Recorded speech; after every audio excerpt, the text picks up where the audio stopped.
Hey, welcome to another edition of the Nonprofit Leadership Studio. We have a great class for you tonight. Tonight we're visiting with Luis Elizondo Thomson. He's the head of Teach for America here in Houston.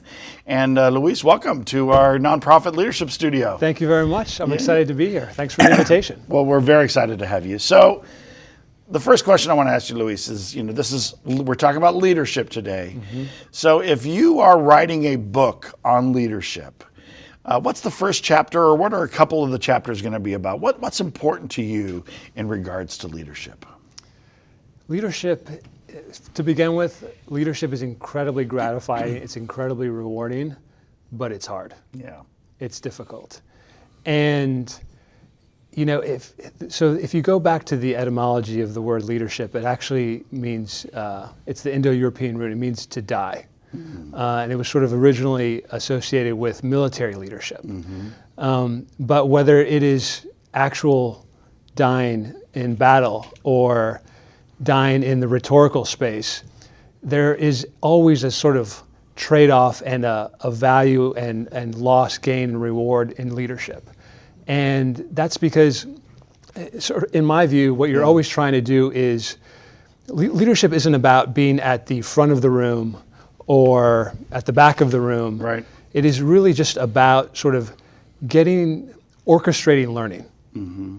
And getting people, whether it's multiple factions or constituencies, organized around an idea, a project, a challenge, and getting those people or getting those constituencies to tackle that project, to tackle that challenge together. And that is extremely difficult work to do because you have people who have different value systems, different interests, and sometimes they're competing, sometimes they're aligning. And getting those people around together at a table to work on something is harder than it sounds. So when you look around at other leaders, are there some things that you maybe are peculiar or particular to you? I mean, you're just a peculiar guy in general, but are there some that are particular really to you that you feel you're doing some things differently? Maybe you do the same as others, but a little bit differently. Well, I think there's a couple distinctions to make. And I think one has to do, so I run an organization here in town, which you obviously mentioned. Yeah. And I think there's a way that I approach management versus a way that I approach leadership. Sure. And when I think of myself as a manager, for example, of my organization, there's essentially three things I do. Yep. It starts with, one, recruiting and trying to get my hands on the best talent possible. Mm-hmm. The second is setting clear expectations and goals with those people. And the third is getting them the resources to execute and getting myself out of the way. Mm-hmm. But it starts with that first thing. And if you don't get your hands on the right talent, it's very difficult to get the other things right. That's the sort of the management side. The leadership is when, for me, I'm bringing my own values, my own value system to the table to help influence a group or to help influence many groups. And some leaders, I think, wear that stuff on their sleeve. Sure. Some, you never get real insight into what drives them and what motivates them. You just know that they are in charge. Mm-hmm. And for me, I think about that in terms of two kinds of authority, right? There's formal authority. You are president, CEO of whatever. Yep. And then there's sort of informal authority. You have the credibility of your peers. They look to you to see what your opinion is on any given subject. A much more powerful form of leadership. I think so. I mean, I think both are powerful. Yeah. But if you can combine those two things together, then you're really cooking with something. And for me, when I think about my approach to leadership, it is really trying to combine those two things together. Both my formal authority for whatever title I may have in a given situation or context, and then the informal authority I develop by letting people know what my value system is and why that's relevant to whatever challenge we're trying to tackle together. Does that answer your question? It does. And we'll come back to a lot of these themes. So step back a second. You and I are on an elevator together, and I say, Luis, what the heck is Teach for America? What's your 30-second response to what Teach for America is? We're trying to do two things simultaneously. One is, right now, impact classrooms and schools in low-income neighborhoods and underserved communities by recruiting people from all over the country to come in and teach in those underserved communities for at least 2 years. By the way, the majority of which stay in education for their entire lives. Is it the majority of Teach for America people? It is the majority, yes. It's a misunderstood fact, but it is the majority. And the second thing is, we want ultimately for those people, for those leaders, whether they are classroom leaders, teacher leaders, or assistant principals or assistant superintendents or superintendents or nonprofit leaders, we want them to affect an entire system of change. So we want ultimately a movement of people who are going to who are going to affect and infect, change. I go into schools where Teach for America has a sizable presence, and I will often notice sort of a level of enthusiasm that's a little bit higher. You talk to teachers who've been around for a while, and they will say, well, the Teach for America teachers are super enthusiastic. Sometimes people will also say, oh, but they have no experience. Enthusiasm, though, counts for a lot, but it's more than enthusiasm for Teach for America, isn't it? It is. It is very much more about, there's 3 things that we do. We recruit, we train before they even step foot in the classroom, and then we support once they're in the classroom for their first 2 years. And coming back again to how I approach my management, it starts with the talent and the talent that you're getting your hands on. And so that recruitment is such a key part of what we do. We're not just plucking somebody randomly off the street to come and teach in low-income classrooms, because those kids are facing every challenge you can think of. That's right. And so it starts with getting your hands on the right talent and then training that talent, which is what we do before they even step foot in the classroom, and then supporting them. And so the enthusiasm is great, but that's a component of several components. The intellectual capacity has to be there as well. And also the mindset. They have to understand, and they have to know and believe they're not making a commitment to go in and save a community. That's not what we do. They're making a commitment to go into a community, to work with that community, and provide access to resources and knowledge that may not be readily available in that community. Why is it that Houston has become such a center for Teach for America? Is it that our school districts have been more open to accepting Teach for America? What is it about Houston that we have such a large presence of Teach for America? Well, it helps that this was one of the original founding regions of Teach for America. So we're actually coming up on our 25th anniversary next year in the spring. And part of the credit goes to the leaders who had the foresight, the business leaders, the civic leaders in this city 25 years ago, to hear this crazy idea that this woman, Wendy Kopp, had, and said, you know what, I think there might be something here. I think we might be able to do something with this. And that decision by those collective leaders at that point of time, past is prologue. That set up the situation that we're in today, which is, Teach for America comes here in 1991 with about 150 core members to begin with.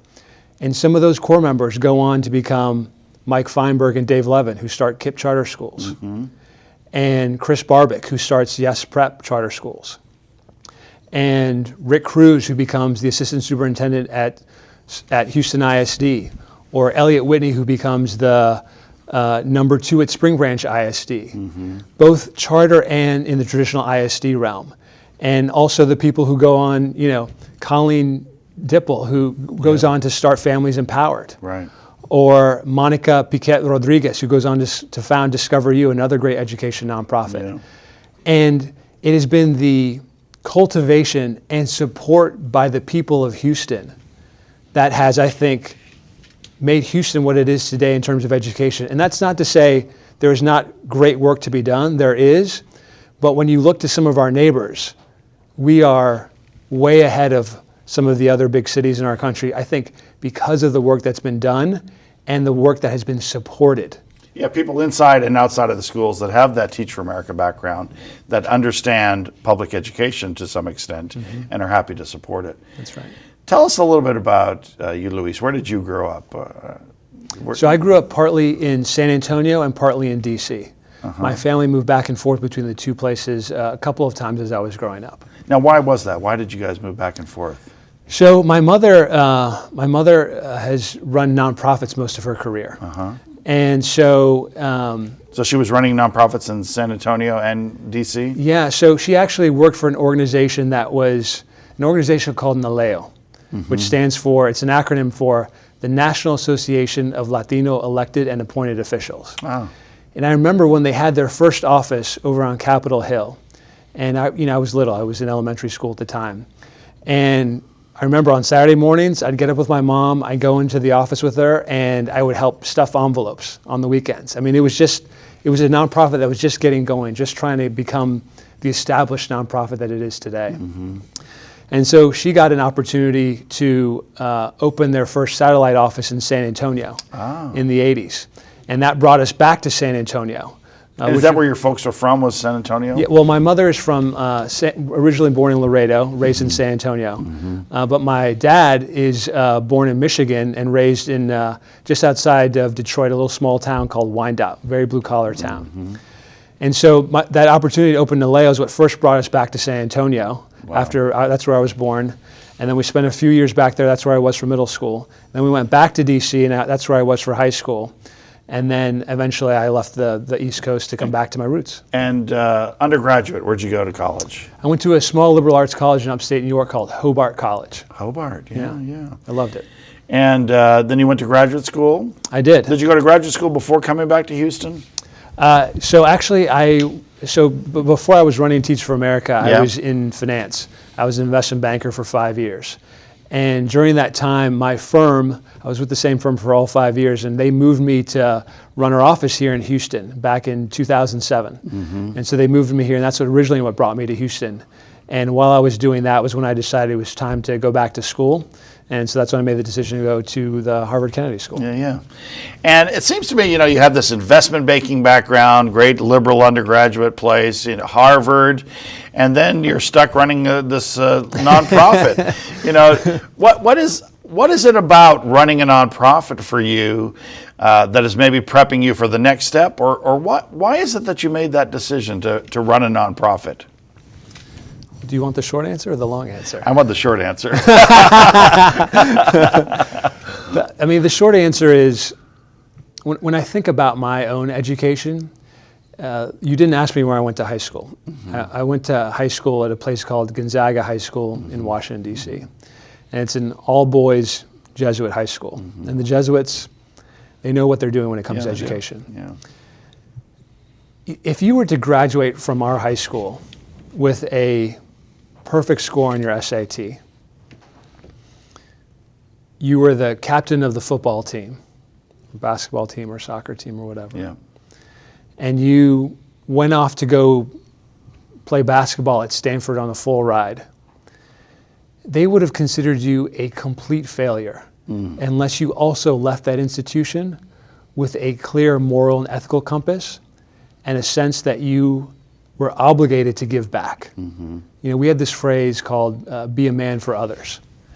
And when I think about my own family and my cousins and my uncles, my mom was the only one to graduate even from high school. I'm the first in my family to graduate from college. And I think about the path that my family members ended up on versus the path that I ended up on.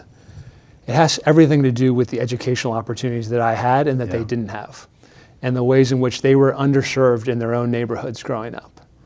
And that's how I ended up in this work. Yeah, amazing. And what's your next step, Luis? I mean, are you going to stay doing Teach for America for a long time, or are you going to do something? Are you going to run for mayor of Houston eventually? I think the first and most important step is making sure that I'm doing everything I can to Teach for America. I mean, when I stepped into the organization back 3 years ago, there was a lot of work to be done. There was some turnaround work to be done. There had been a lot of transition and turnover. And so the most important thing that's been on my agenda is making sure that the organization is in a great place. And I think it is. I mean, we just had the most successful summer training institute that we've ever had. One of the top in the entire country when you look at all the other Teach for America regions. And that just feels great. We're heading into the fall with teachers in classroom in front of kids with the tools and skills that they need. And That's really important work. And so that's what I'm focused on right now. When you look around Houston, and you've been able to see this from your spot at the investment bank and now at Teach for America, and you see other nonprofits, and you and I both see nonprofits that we think are sort of underperforming. I mean, do you sometimes think, wow, these organizations could be so much better? And what goes through your mind when you see that? It takes, leading nonprofits is complicated work. It's difficult work. And sometimes I think the complexity and the challenge of the work is sometimes forgotten by folks who have never had experience working in the education and the nonprofit space. Did you learn a lot when you went to your first nonprofit job? Was it like, wow, this isn't what I expected?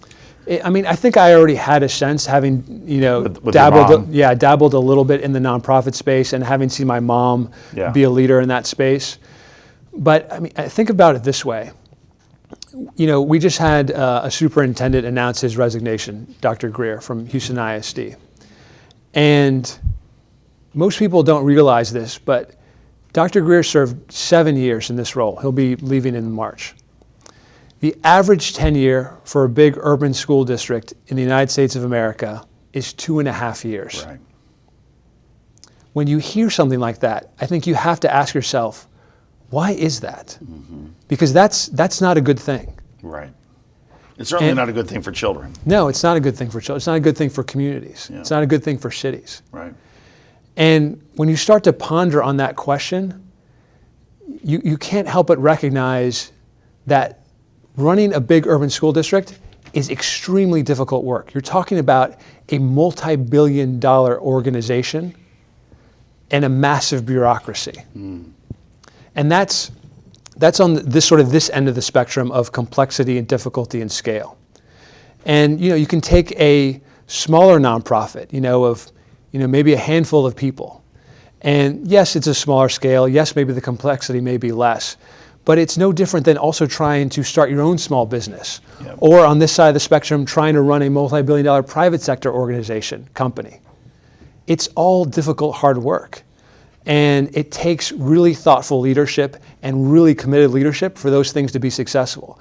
So think about for a second how many small businesses fail in their first year or first 2 years. Why would we expect it to be any different with nonprofits? It's the same risk. It's the same amount of energy. It's the same amount of commitment that's needed. And sometimes you have a great idea that doesn't have great execution, or sometimes you have a lousy idea that has good execution. Yep. And the sweet spot, of course, is getting that great idea with great execution. And that's difficult to do in the private sector, just like it's difficult to do in the nonprofit world. Yeah.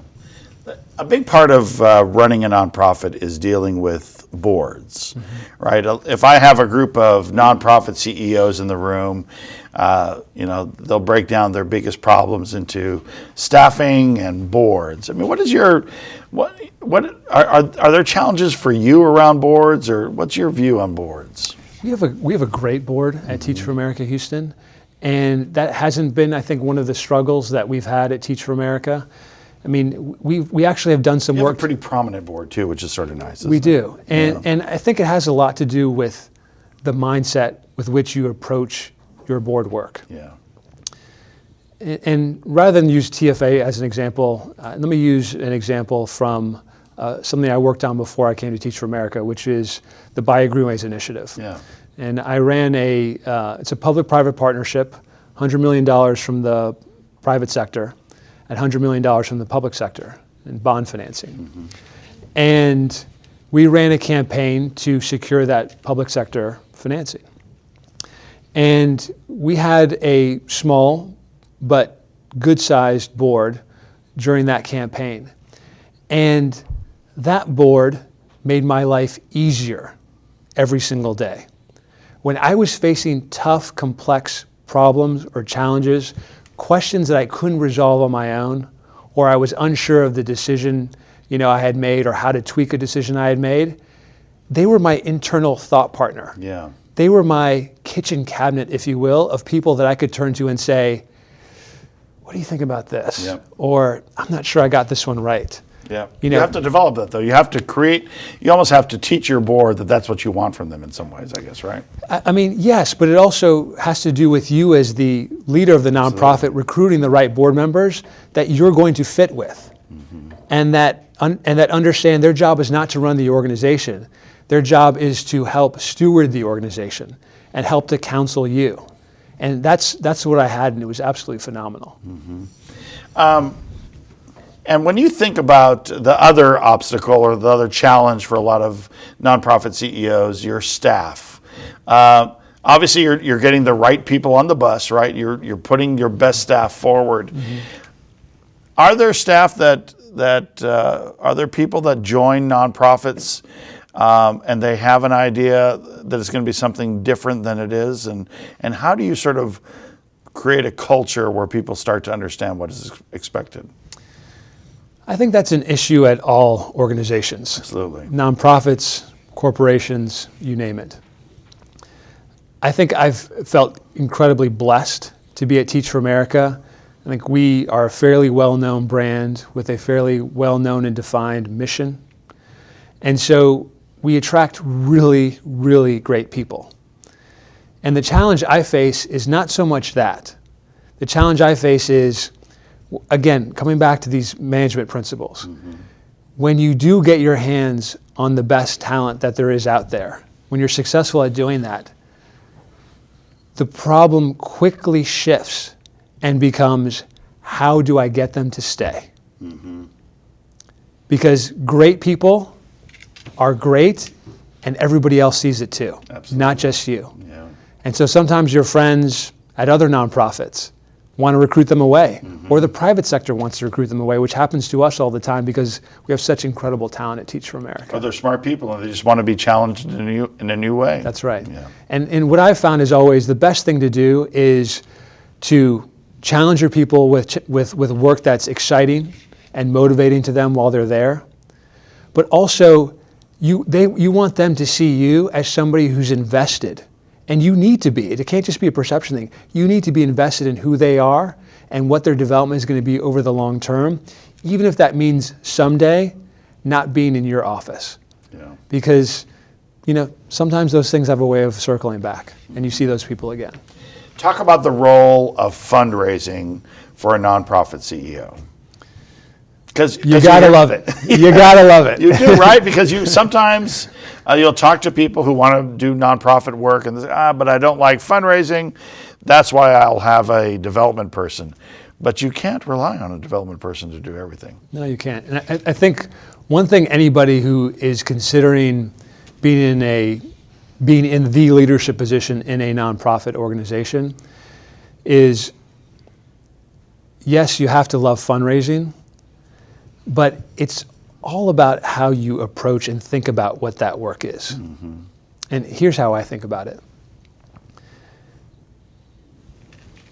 I don't think about it as, I've got to sit down with Bob and figure out how I can get him to, write a X amount of, check to me, a certain amount of money. Check. $1 million check. Yeah. For you, I think $10 million.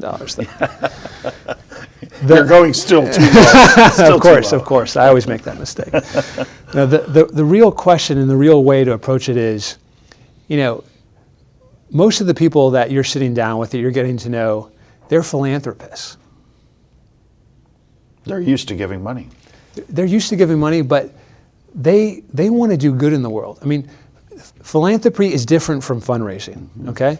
Fundraising or charitable giving is, solving a problem that is a symptomatic problem. Philanthropy is about getting at the root cause of an issue in order to solve the problem permanently.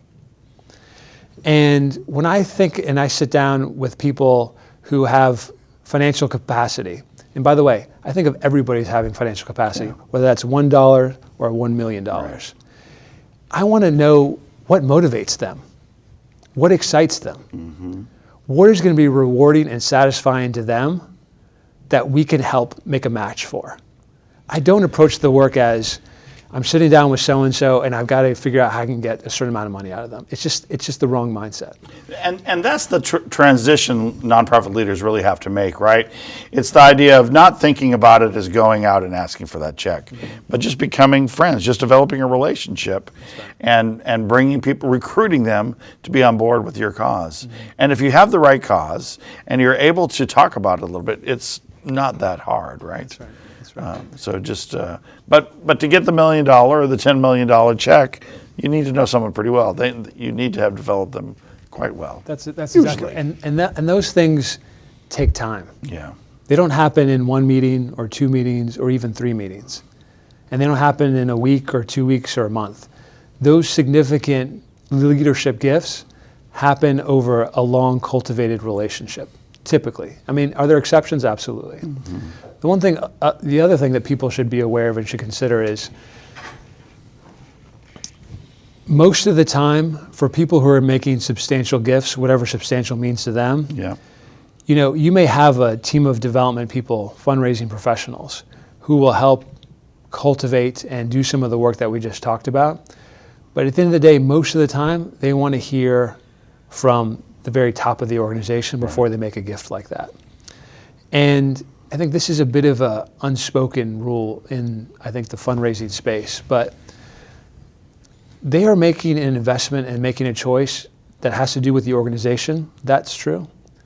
But what is also true is they're making a choice and a decision around you specifically. Mm-hmm. Do they trust you with this money? Do they trust that you are going to be an effective steward of these dollars and make sure that the kind of impact happens that you have promised? Yeah, it's interesting when you become friends with people who work at foundations, who are giving out larger gifts. Many times they have some sort of little matrix, and one of the checkoffs is leadership. What is the leadership like at this organization? Mm-hmm. Is it trustworthy? Is it the type of partner? Is he or she the type of partner that we want to have? That's right. So it's sort of an interesting thing. When you look again at the landscape of nonprofits in town, what are some of the nonprofits in Houston that you think, wow, they're doing a great job as a nonprofit? I think of the Houston Parks Board. Mm-hmm. I think they did something incredibly unique that all of us Houstonians who live here are going to be the beneficiaries of. Either we're already benefiting from it right now or we will be. They developed a really raw, bold vision for what green space could look like in the entire Houston region. Mm-hmm. And then they developed a clear plan and path towards achieving that vision. And that started with scaling down that regional vision to a just citywide vision. And that's what I was referring to earlier, the Bayou Greenways Initiative. Mm-hmm. And it's happening. That project is going to be done in 2020. And as a result, we will have 150 miles of hike and bike trails within the city of Houston, 2,000 acres of green space.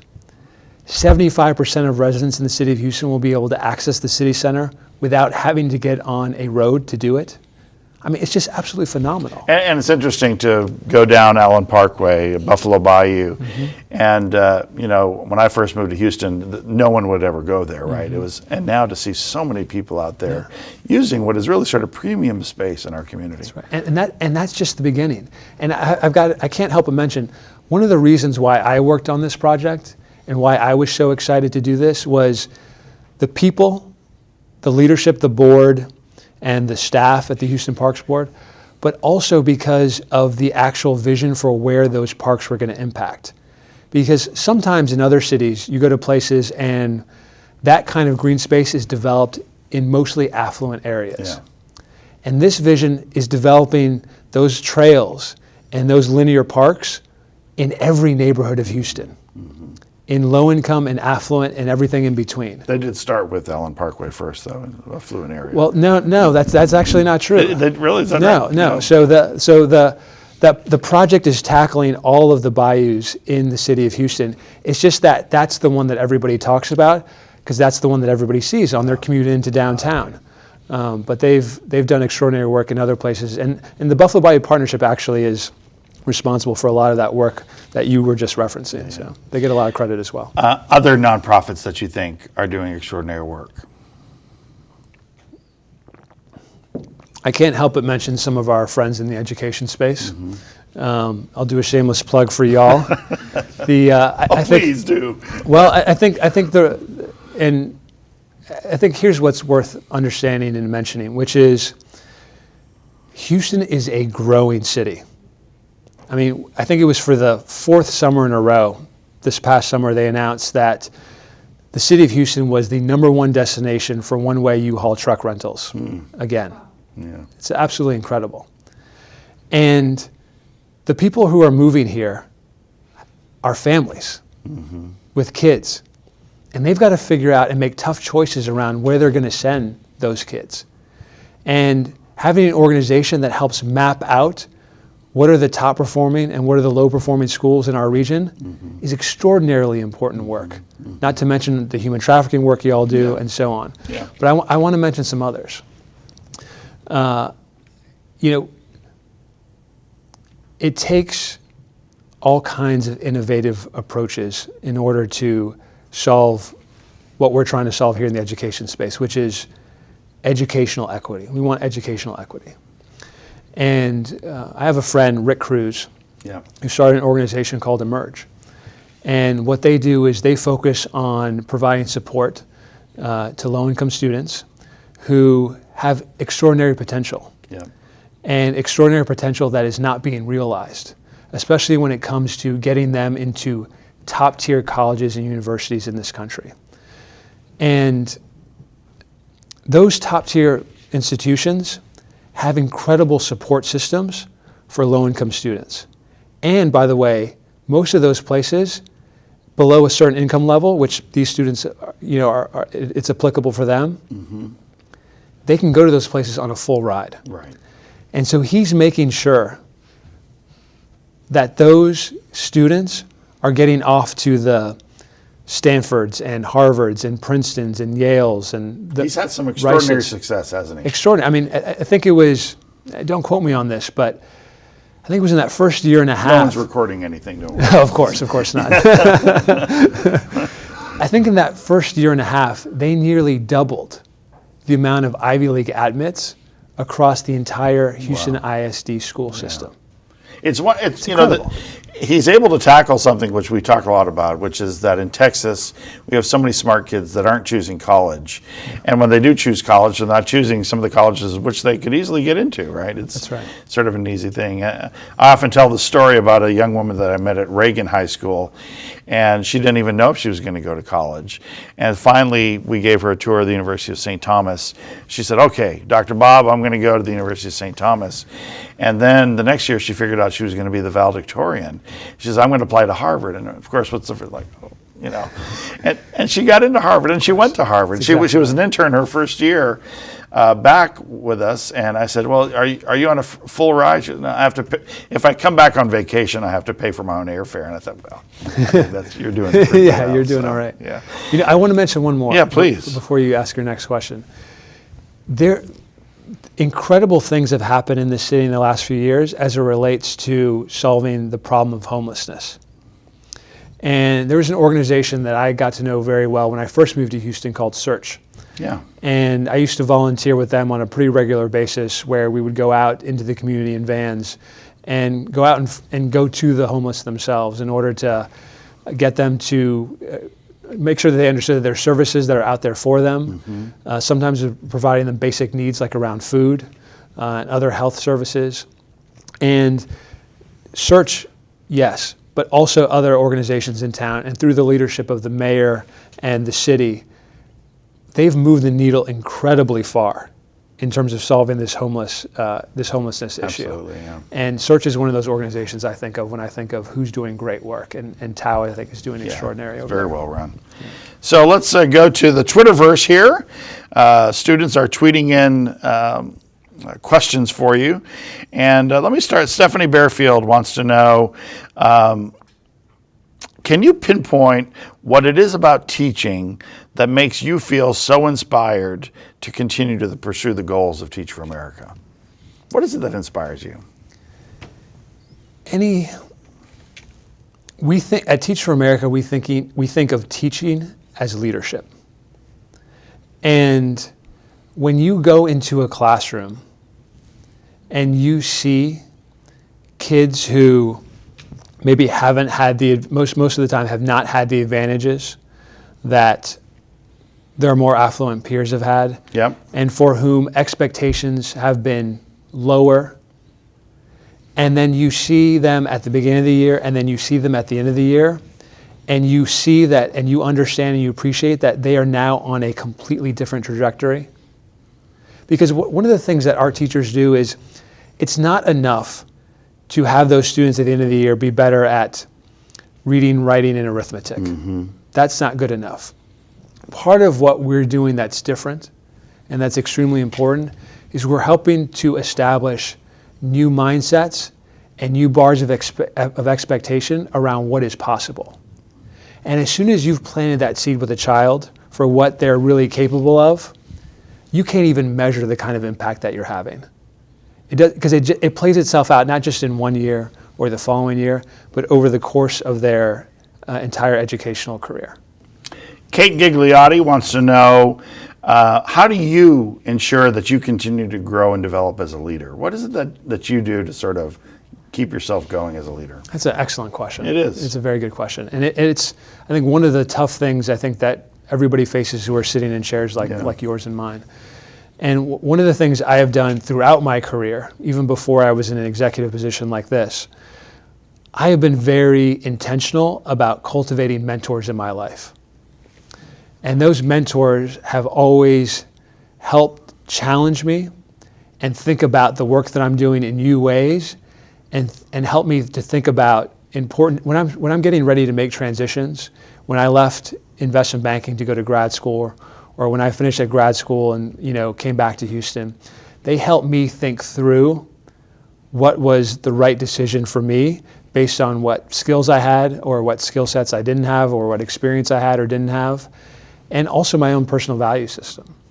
And that, what they provide me is the thing that helps me continue to grow. Wow. Yeah. Jordan Klein wants to know that, she wants to ask you about which industry that you've been involved in has taught you the most valuable lessons. Which job did you have that, wow, you learned a lot? Another good question. Well, this is a good Can class. you give me an easy one? So, Bob Sanborn wants to know what your favorite color is. How's that? Yeah. Bob, excellent question. Thank you. Let me tell you how I feel about blue.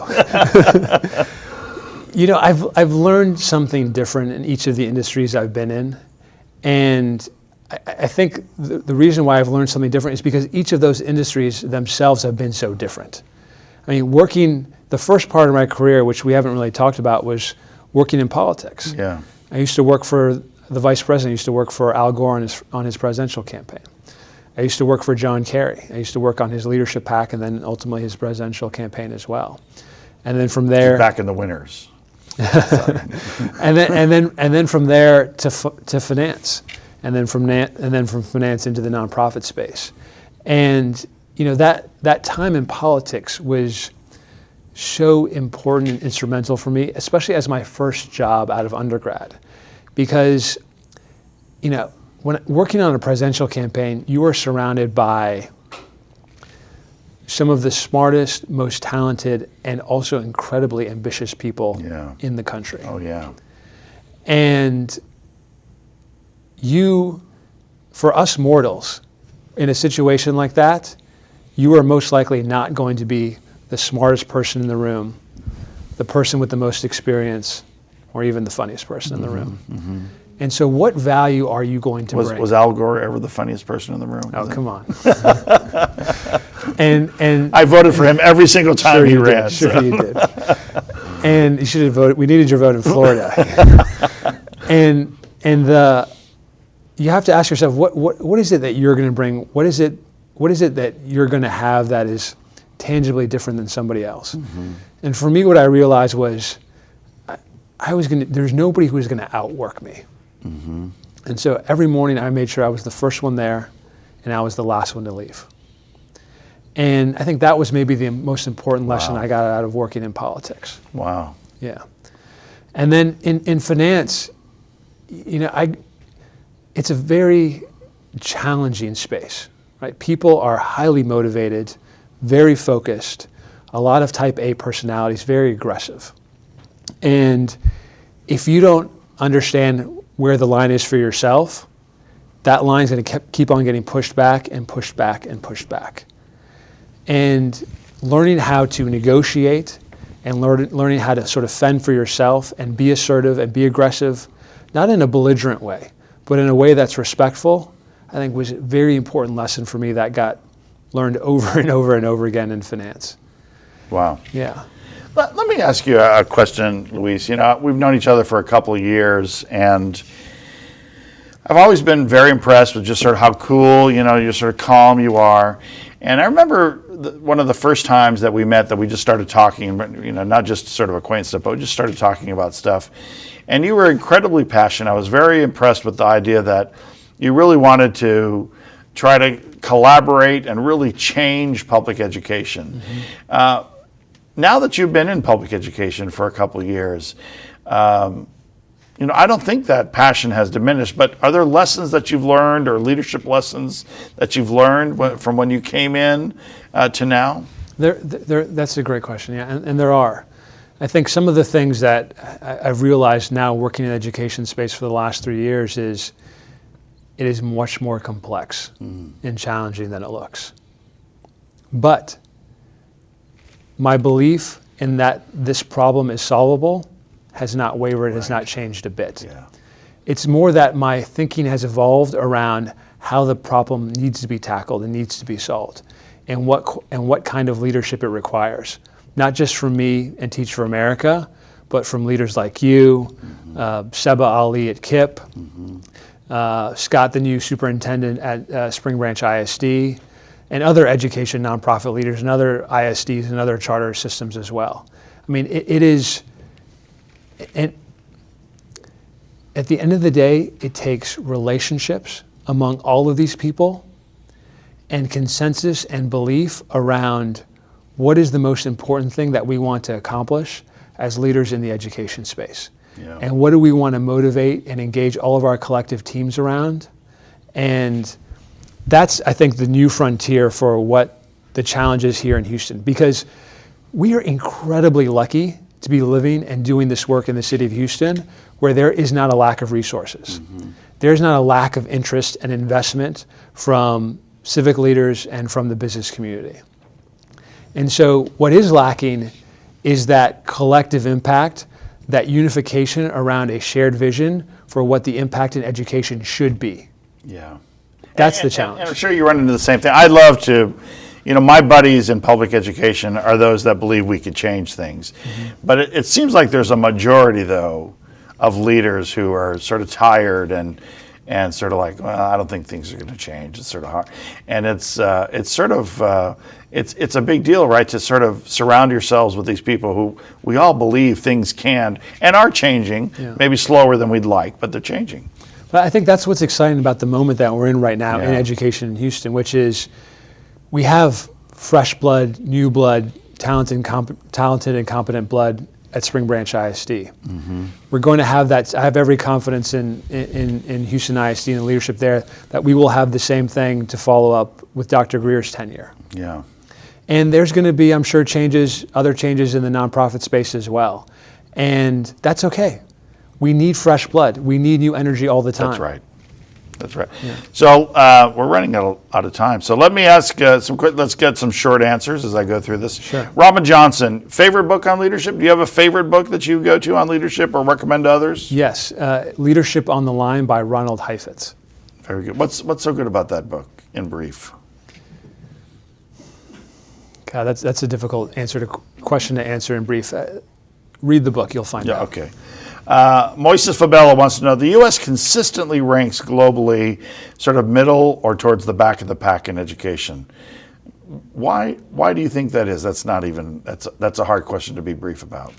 It is, but I think it has something to do with the way in which we value the people who work in education in the United States.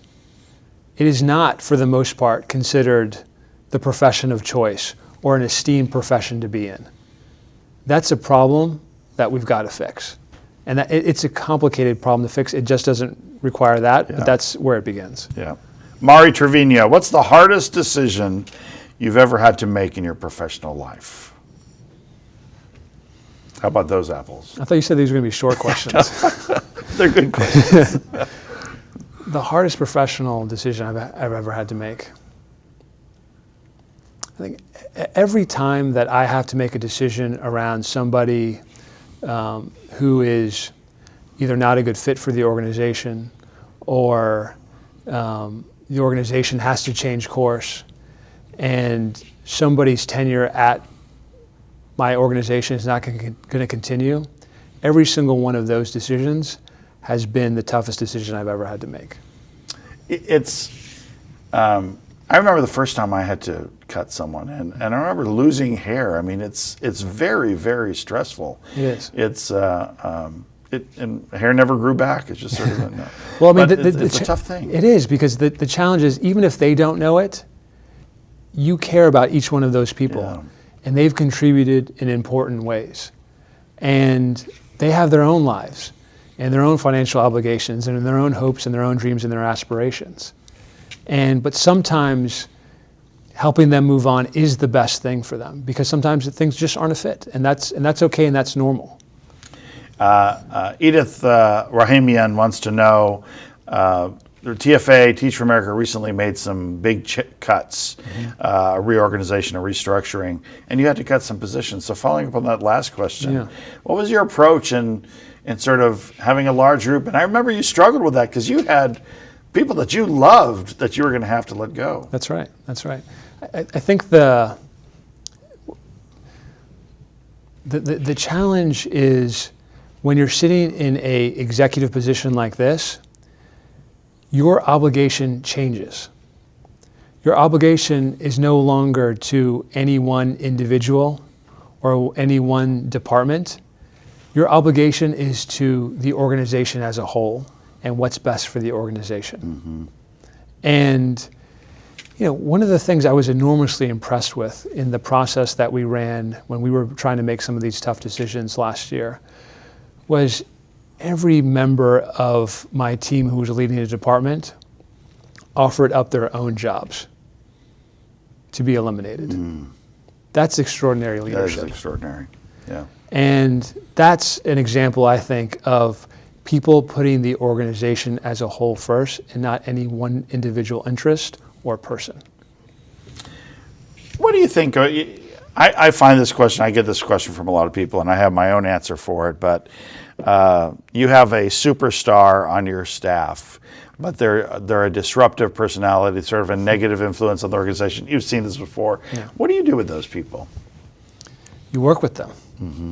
I mean, what I've always found is the most talented people, there is usually some finesse to getting all the value that you need and want out of them. And it's just as simple as that. You got to work with them. You got to figure out, Phil Jackson, in his book, sort of the famous basketball coach. Yes, the famous basketball coach and player.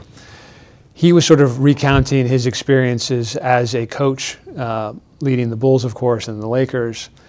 And one of the things that really comes across in a few of those chapters of his book is the way he approached leading his teams, and the way he approached leading every person on that team was not the same. He didn't treat Michael Jordan the same way he treated Dennis Rodman, the same way he treated Scottie Pippen or anybody else. Each person requires different kinds of motivation and engagement in order to get the best out of them. So there you go. Yeah. Emily wants to know, can a nonprofit organization become so large that the influence of leadership becomes lost?